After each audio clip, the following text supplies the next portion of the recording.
4 personas fueron asesinadas y otra herida en un ataque selectivo ocurrido en Carapungo, norte de Quito. Con armas sofisticadas, un grupo de sicarios asesinó a 5 personas en menos de 3 minutos en el Guasmo Sur de Guayaquil. Los delincuentes habrían disparado por 50 ocasiones. Presidente Guillermo Lasso reconoce que la inseguridad es uno de los problemas más fuertes que vive el país, mientras en Guayas los militares saldrán a las calles para frenar la incesante violencia. Estudiantes secundarios realizan marcha y plantón por la violación de una joven de 14 años en un transporte escolar. Las noticias en Televistazo con Andrea Báez y Pedro Jiménez.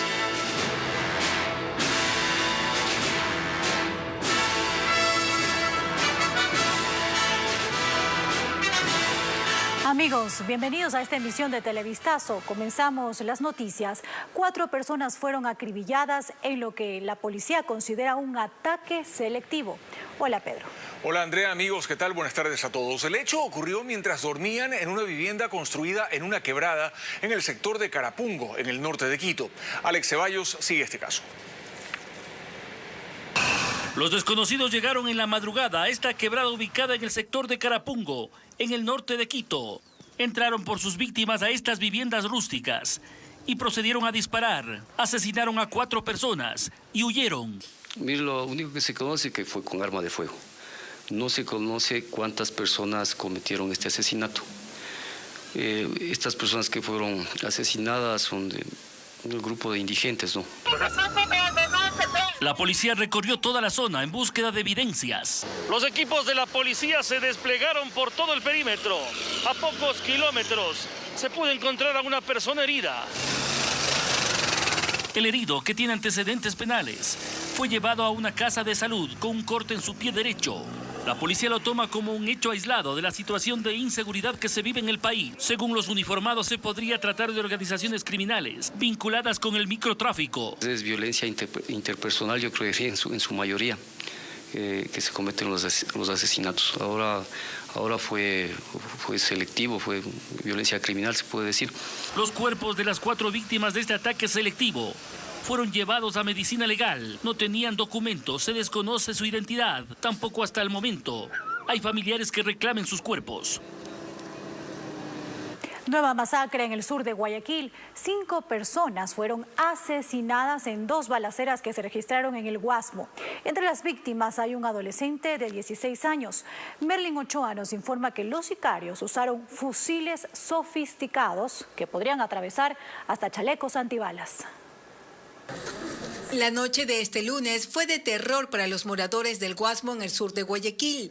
A las 10:45, 4 personas conversaban en una esquina cuando llegó un carro gris con 4 sujetos a bordo, quienes desde el vehículo les dispararon, asesinando a 2 jóvenes. El auto gris recorrió aproximadamente 1 kilómetro. Cuando se iban a esconder, los atacantes fueron emboscados y acribillados. 3 de ellos fallecieron dentro del vehículo. Se trataría de 2 hechos que tienen relación directa y que serían inclusive entre 2 organizaciones delictivas que son ya conocidas como son los choneros y los lagartos. En total 5 personas murieron en menos de 3 minutos. En ambas balaceras los sicarios dispararon 50 veces. Los fusiles utilizados por los asesinos preocupa a la policía. En este lugar encontramos nosotros un arma de fuego y tenemos indicios balísticos, como también una alimentadora con una extensión para 30 municiones, vainas de 9 milímetros y también del calibre 7.65, que podría ser ya otro tipo de arma que inclusive es mucho más letal, inclusive con el uso de chaleco antibalas. La 4ª persona que estaba dentro del carro se salvó de morir, pero tras el ataque fue trasladada hasta esta casa de salud ubicada en el sur de la ciudad. Actualmente tiene resguardo policial, pues ahora también es parte del proceso investigativo. Y a la par ya está siendo procesado, ya que él sería uno de los autores. Una de las víctimas acribilladas dentro del carro tenía 16 años y se presume que pese a su corta edad era parte de una red de sicarios. Miles de militares saldrán a patrullar ciudades en la provincia del Guayas debido al incremento de la inseguridad y los asesinatos por la guerra entre bandas narcocriminales, especialmente en Guayaquil y en Durán. Tras una reunión en el Palacio de Gobierno, se decidió que Fuerzas Armadas salgan nuevamente a los operativos, informa William Young. No es una medida nueva, pero según las autoridades esperan que esta vez los resultados sean efectivos. Que los militares salgan a patrullar las calles es una decisión que se tomó en una reunión en el Palacio de Carondelet con el presidente de la República y los ministros del área de seguridad. ¿Cuándo saldrán? ¿Cuántos? ¿Cómo será? Desde este momento. Estuve el día de ayer en la ciudad de Quito, en Carondelet, como decía, trabajando sobre estos temas, hablando con el ministro de Defensa, ministro del Interior, el ministro de Gobierno, y la posición del Gobierno Nacional es redoblar los esfuerzos con nuevas estrategias en la provincia del Guayas. Sin embargo, esto ya se ha anunciado en varias ocasiones. Incluso en este mismo gobierno se dispuso que los militares se sumen a los controles con la policía. Sin embargo, luego de unos días, esos operativos se diluyen. El ministro de Defensa, Luis Hernández, respondió: no los vemos en las calles. Se está haciendo, vamos a reforzar esa misión y ustedes van a ver más a menudo la presencia de las Fuerzas Armadas en las calles, como lo está haciendo, colaborando con la policía y con más medios. Otro de los motivos para que los militares regresen a las calles, según el gobernador del Guayas, es el déficit de policías para el control urbano. Y sobre los recientes atentados con explosivos, mencionó detalles de la investigación sobre el estallido de un coche bomba frente a la cárcel regional de Guayaquil. Ese vehículo podría pertenecer a alguno de los guías penitenciarios, es decir, una forma de amedrantamiento. ¿Qué es lo que buscan estas bandas narcoterroristas? Lo que están buscando es tratar de decir: La Roca es insegura, no manden gente a La Roca. Estas declaraciones se dieron en el marco de la destrucción de armas y municiones incautadas a escala nacional. El presidente Guillermo Lasso reconoció la inseguridad que se vive en el país y, según sostuvo, las acciones violentas son producto de las medidas tomadas por su gobierno contra las organizaciones criminales. Lenín Artieda con las reacciones del primer mandatario sobre este y otros temas. Luego de la respuesta de la Corte Constitucional al comunicado remitido por la Corte Nacional de Justicia y el Consejo de la Judicatura, el presidente de la República espera que se pueda establecer un diálogo que permita aclarar conceptos y, sobre todo, ponerle un alto a la feria de habeas corpus con la que delincuentes sentenciados están recuperando la libertad. Ojalá que puedan dialogar y ponerse de acuerdo entre ellos, a ver si el tema es un fallo de la Corte que no está claro o los jueces que están abusando de ese mecanismo. Y sobre el incremento de la violencia en las calles del país, el presidente entiende que es una consecuencia de las acciones que el régimen ha tomado contra las organizaciones narcodelictivas. Frente a una acción del gobierno que le pone límite a la acción de estas bandas, hay reacciones como las que estamos viendo que lo que pretenden es generar terror y temor en la ciudadanía, pero tengan la seguridad de que la fuerza pública está trabajando con interés y decisión para proteger la seguridad de los ciudadanos. Habló de economía el presidente, dijo que el manejo de las finanzas públicas es adecuado, que la ejecutoria del plan en lo macroeconómico está dando los resultados previstos. Y hoy tenemos proyecciones ajustadas de acuerdo con la realidad actual de la economía global de un déficit que no será mayor al 2 o 2,2% del Producto Interno Bruto. Es muy probable que de mantenerse los actuales precios del petróleo, ese déficit sea aún menor. Donde hay problemas es en la microeconomía y en la generación de empleo, donde las cifras no ayudan.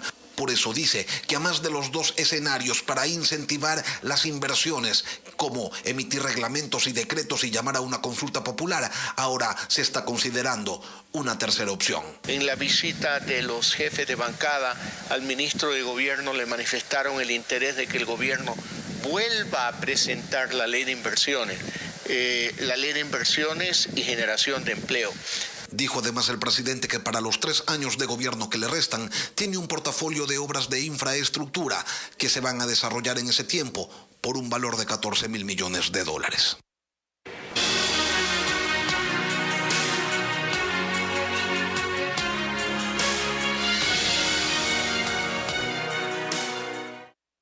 14 militares en servicio activo son investigados por su vinculación a bandas del crimen organizado.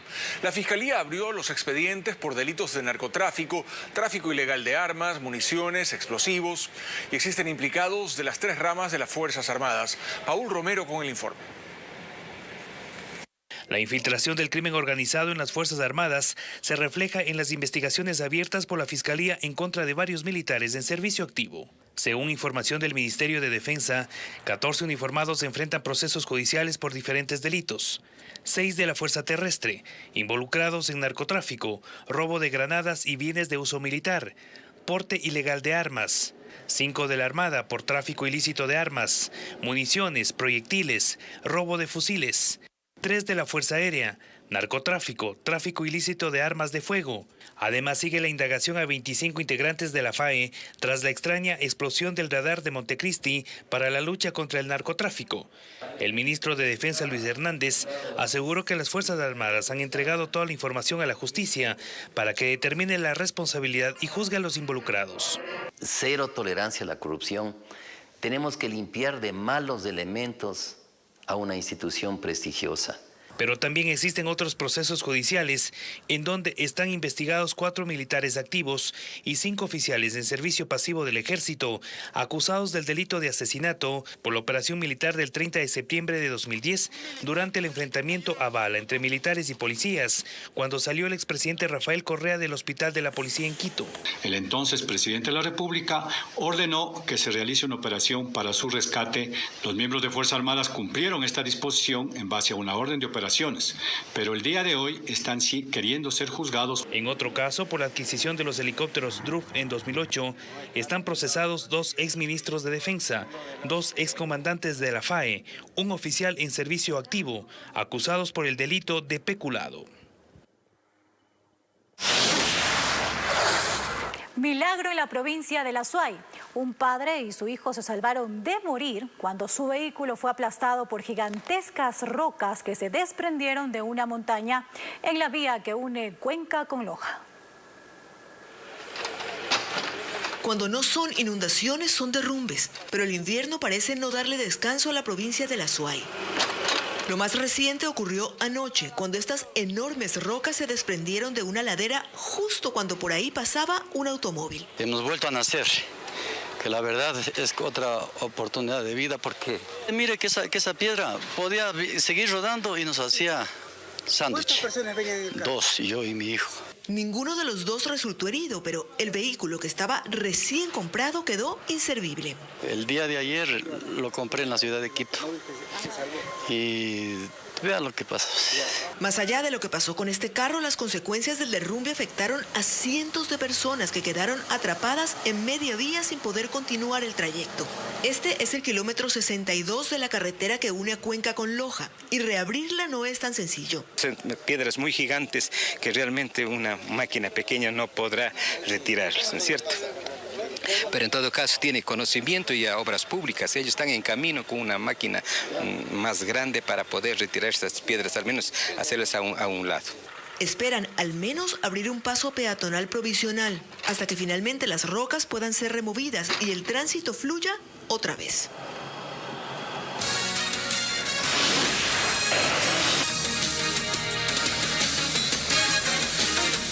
Una estudiante de 14 años fue violada en el transporte de su colegio. La familia acusa a las autoridades de intentar ocultar el caso y de no haber brindado asistencia a la menor, mientras autoridades educativas afirman haber seguido los protocolos de investigación. Francisco Garcés con más detalles de este caso. El pasado jueves, el transporte recogió a la estudiante desde su casa en el sector de Llano Grande, en el norte de Quito. Según la denuncia, el chofer le hizo tomar una bebida alucinógena y la violó antes de llevarla y dejarla en el colegio. Ahora el caso es investigado por la Fiscalía, que actúa en 2 denuncias, una de la familia de la víctima y otra puesta por las autoridades de educación. Pero las dudas ahora se ciernen sobre la actuación de los funcionarios del colegio y de las autoridades del sistema educativo. Según la defensa de la familia, su actuación fue negligente y en primera instancia no habrían creído la denuncia de la estudiante. ¡Tú me violaste! ¡Tú me violaste! ¡Tú me violaste! ¡Fue la primera vez recoger! Ahí está por borracho. A ver. La defensa cree que la inacción de las autoridades fue la que permitió huir al responsable de la agresión, aunque el día de los hechos estuvo en la institución educativa. La señorita denunció mientras estaba el señor del transporte en ese momento presente. Estaba también el dueño y ni siquiera la tutora, la directora, nadie tuvo la decencia de llamar a la policía y decir, miren, posiblemente haya un delito. Por eso la familia también espera que se investigue la actitud del colegio.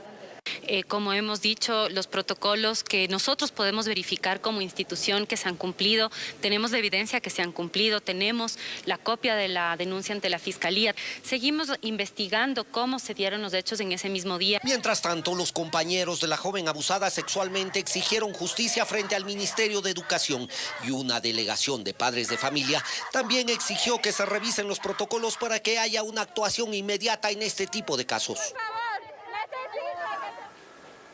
Otro juez de la Unidad Judicial Multicompetente con sede en Manglar Alto está suspendido.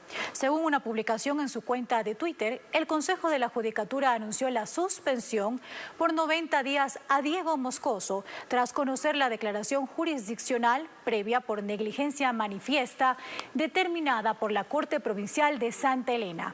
Aunque esta sanción responde a otro caso, Moscoso Cedeño es el mismo juez que concedió un habeas corpus al exvicepresidente de la República, Jorge Glass Espinel, permitiendo que el exmandatario salga de la cárcel de Latacunga, aunque su condición de culpable en las sentencias que cumple se mantiene. Los presidentes de la Corte Nacional de Justicia y el Consejo de la Judicatura reaccionan ante la contundente declaración de Ali Lozada en nombre del Pleno de la Corte Constitucional. Nos informa Jacqueline Rodas. El pasado 24 de abril, luego de la reunión con el presidente Guillermo Lasso, los titulares de la Corte Nacional de Justicia, Iván Saquicela, y del Consejo de la Judicatura, Fausto Murillo, enviaron este oficio a la Corte Constitucional, solicitando que revise sentencias sobre garantías constitucionales y los límites a la facultad disciplinaria de la Judicatura, ante la conmoción que causaron los habeas corpus concedidos al ex vicepresidente Jorge Glass, a Junior Roldán, cabecilla de los Choneros, y a un ciudadano holandés requerido en extradición por narcotráfico. El presidente de la Corte Constitucional, Ali Lozada, en nombre del Pleno, respondió así. Las manifestaciones públicas del presidente de la Corte Nacional de Justicia y del presidente del Consejo de la Judicatura parecen desconocer las competencias propias de la Corte Constitucional. Su jurisprudencia sobre el habeas corpus, así como la institución del precedente constitucional vinculante. Además, constituyen una clara injerencia en las funciones de la Corte Constitucional, lo que rechazamos de manera firme y enfática. Buscamos entrevista con los aludidos. Iván Saquicela informó que está fuera del país, pero por mensaje de texto indicó: Nosotros respetamos su decisión. No creemos que se deba conflictuar. Hemos cumplido invitando a dialogar, sobre todo en materia de habeas corpus, que es muy relevante para el país. Por su parte, Fausto Murillo recalcó que se dirigió un mensaje respetuoso a la Corte Constitucional para buscar soluciones concretas. La ciudadanía demanda que la institucionalidad articule acciones y responda a las problemáticas que se presenten día a día, y para ello debe haber apertura al diálogo de todos y no cerrar la puerta a la coordinación institucional. Entre tanto, los jueces involucrados en los 3 habeas corpus cuestionados ya han sido suspendidos o han terminado sus nombramientos temporales.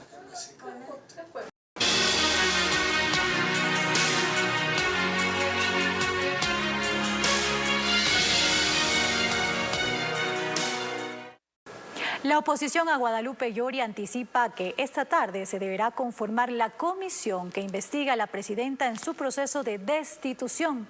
La sesión está convocada para las 4 de la tarde y se espera se trate el tema a través de un cambio del orden del día.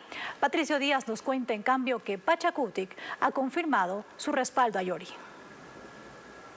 Las cosas están listas, dicen desde el Partido Social Cristiano y los rebeldes de Pachacutic. Cuentan con los 70 votos necesarios y presentaron el pedido de cambio del orden del día para que se cree la comisión que investigue a la presidenta Yori. Tenemos la bancada de UNES, la bancada del Partido Social Cristiano, tenemos los votos de los rebeldes, de algunos independientes también, y esperamos tener los votos del resto de asambleístas que dicen que quieren el bienestar del país. Esteban Torres dice además que si la presidenta argumenta que hay medidas cautelares que impiden se cree la comisión, ese tema ya es pasado. Están previstas apelaciones, todo lo que tenga que pasar para que se respete el procedimiento legislativo, porque tampoco nos vamos a exponer acá a que una sesión mañosa con 8 puntos se vaya suspendiendo durante 5 días para que esto se alargue 2 semanas más. Ya creo que es impresentable. Pero la presidenta mantiene algunos respaldos, aunque no le alcanzan en votos. El oficialismo, Izquierda Democrática y una parte de Pachacutic han sido directos en apoyarla. Sus coidearios, sin embargo, son cautos a la hora de hablar de la comisión. Algunos asambleístas quieren hacer todo lo contrario, conformar una comisión, hacerla de la manera que a ellos les parece y más no respetando el ordenamiento jurídico. Y hemos dicho, al menos desde nuestro espacio, no nos prestaremos para aquello y respaldaremos el accionar de nuestra compañera presidenta. La sesión está prevista para las 4 de la tarde y como siempre en la asamblea, cualquier cosa puede pasar.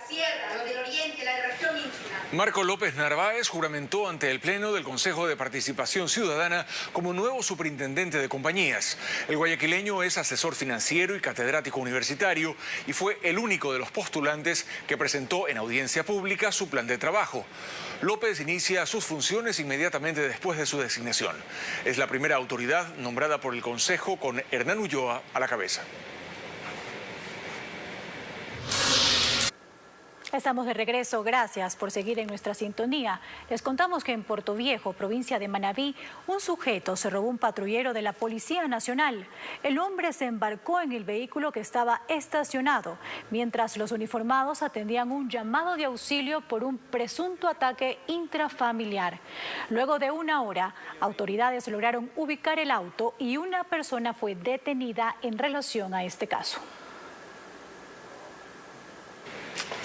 En el Cantón Durán, un policía resultó herido tras un ataque a balas. Ocurrió anoche cuando los agentes patrullaban y sujetos desconocidos les dispararon. En el sitio del incidente se recogieron unos 8 restos de bala. Uno de los proyectiles impactó en el parabrisas del vehículo policial.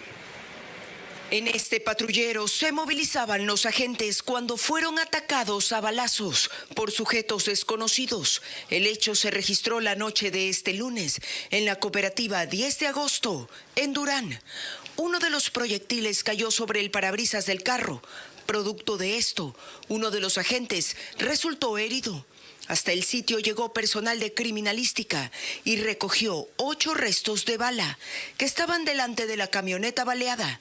Cuando los uniformados terminaban el procedimiento, a pocas cuadras se escucharon varias detonaciones, por lo que salieron a verificar lo que ocurrió. No se encontraron a los sospechosos, pero sí una moto abandonada en la vía. Hasta el momento no hay detenidos, pero unidades especializadas iniciaron las investigaciones para dar con los autores de estos hechos violentos. Y la delincuencia no cesa en Guayaquil. Esta madrugada se registró un violento robo en el Cerro del Carmen, en el centro. Uno de nuestros compañeros de Coavisa fue víctima de un asalto a mano armada cuando llegaba al canal. Él estaba estacionado recogiendo sus cosas cuando 2 sujetos a bordo de una moto pasan. Uno de ellos se baja, ahí estamos viendo, y lo amenaza con una pistola. Los sujetos se le llevaron su celular, mochila y las llaves del carro, las mismas que fueron arrojadas más adelante para evitar ser perseguidos. El atraco duró pocos segundos.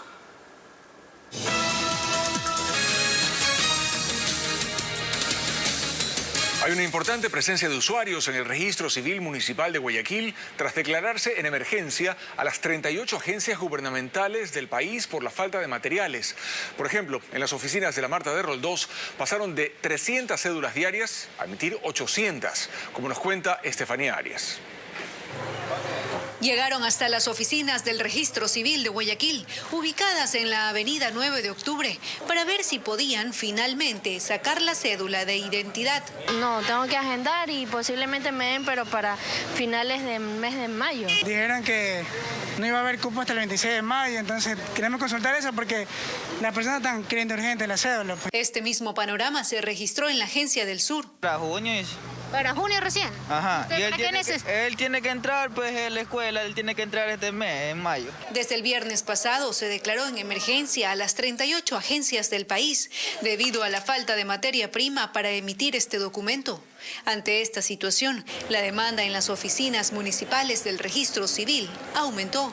A la Marta de Roldós, en el norte de la ciudad, acudió Valeria Quinde para ver si tenía suerte. ¿Y fue a los otros registros y nada? Sí, no hay nada. Hay que sacar turno, el turno están para junio. Acá llegó el municipal y tampoco hay turno. Tampoco hay turno, no hay. Y ante la alta demanda de usuarios tuvieron que habilitar esta parte del Registro Civil de la Marta de Roldós, la terraza. Solo aquí hay 360 personas. Así lo indicó el director de esta entidad, Fernando Guamán. Aproximadamente un 43%. Por ejemplo, aquí en la Marta de Roldós, si antes cedulamos al día unas 300, 400 personas, pues ahora estamos en 700, 800 personas al día. Aquí quienes vayan a sacar por primera vez la cédula deberán pagar $10 y para renovarla, $14. Estamos de regreso, seguimos con más información. En Los Ríos, 2 policías fueron atacados cuando acudieron a atender una riña reportada dentro de una casa. Ocurrió en Babahoyo. Uno de los implicados lanzó agua hirviendo a uno de los agentes, como nos informa Marlon Melo. El violento hecho se registró en las calles de y Jorge Villegas, sur de Babahoyo. Tras una alerta ciudadana, 2 policías acudieron hasta una vivienda donde se reportaba una riña familiar, pero cuando llegaron hasta la casa, un hombre les lanzó una olla con agua caliente a uno de los uniformados. Alex Reina, comandante de la policía en la provincia de Los Ríos, explicó que tras el ataque, el policía fue trasladado hasta el Hospital Martín y Casa. Para que reciba la asistencia médica respectiva y a su vez mediante el traslado hasta la Fiscalía para que sea examinado por el médico legista, en lo cual dio 10 días de incapacidad por las heridas causadas. La víctima, el policía Alex Darío Tacoma, se refiere al caso. El señor estaba en la puerta, en eso el señor ingresa. Y en la parte de la terraza, él me lanza, el segundo piso me lanza el líquido en contra de mi humanidad. Mientras que el agresor de 39 años fue detenido inmediatamente con ayuda de otros gendarmes que se movilizaron al sitio, pero tras la audiencia quedó con medidas sustitutivas. La policía hace un llamado a la población para evitar que este tipo de ataques contra los uniformados continúen ocurriendo. Un hombre lucha por sobrevivir luego de sufrir una descarga eléctrica mientras realizaba unos arreglos en un poste de alumbrado público. La Corporación Nacional de Electricidad indicó que la víctima es ajena a esa institución. Dios mío, santo cielo, Padre amado, Dios mío, Señor.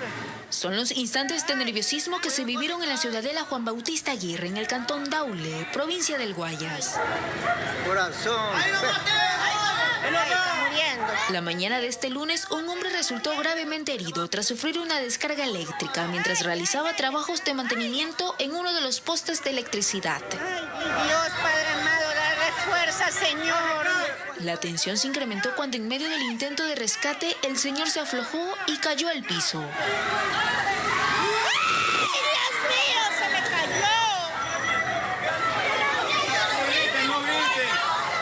Enseguida los vecinos fueron a brindarle los primeros auxilios.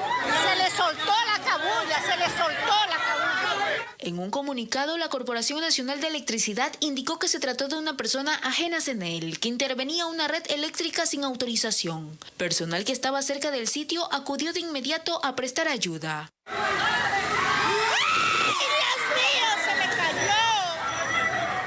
El hombre fue llevado hasta el Hospital Cantonal de Daule, donde permanece bajo pronóstico reservado, debido a la gravedad de sus heridas. Cambiamos de tema. El Ministerio de Salud hace un llamado a la población a que acuda por la dosis de refuerzo. Apenas el 34% de ecuatorianos ha ido por su tercera dosis, según las autoridades. Agregan que la baja cobertura se centra en los grupos de riesgo. Durante un panel virtual, expertos ratificaron la importancia de la inmunización para reducir las cifras que hoy demuestran que en los últimos días no se han reportado fallecimientos y que durante 5 semanas el nivel de positividad se mantiene en un 5%. Con esta nota llegamos al final de Televistazo del mediodía. Andrea. Así es, Pedro, nos despedimos. Los invitamos para que nos acompañen en la emisión de 19 horas. Buenas tardes.